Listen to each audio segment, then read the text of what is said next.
Welcome to the latest edition of our Seafood News Weekly video, brought to you by Urner Barry's Comtel app. Comtel's most trusted online database of protein market quotations, statistics, and industry news. Download the app for iOS from the App Store or from Google Play for Android.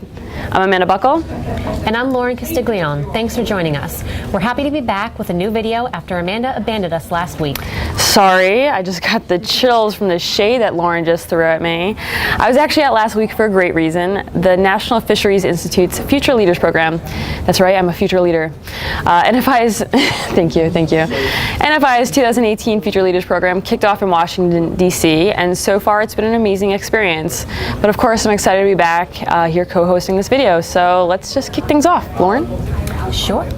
Trident Seafoods is aiming to bring wild Alaska seafood directly to Chinese consumers. The company has been selling seafood to China for 20 years. However, Alaska's Energy Desk reports that many Chinese consumers don't actually recognize the Trident logo or their products as a brand. With a goal of boosting the presence of their brand, the company is now working on a strategy to bring their wild Alaskan seafood directly to consumers. Part of that strategy involves getting their products into new markets, including Chinese e-commerce giant JD.com. Thanks, Lauren.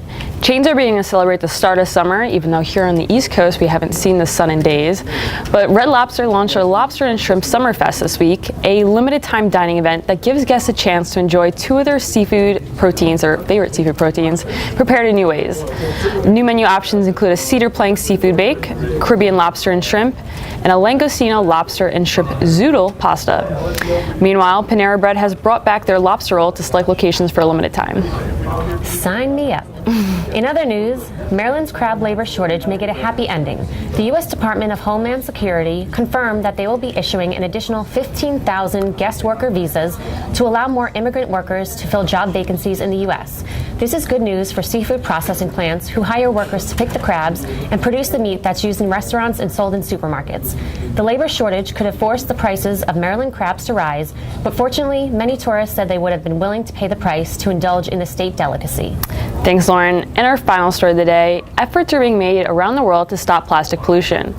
The European Union has proposed a ban on single-use plastics to tackle marine waste. With over 80% of marine litter being plastic, the EU is considering banning plastic straws, plates, cotton buds, and balloon sticks.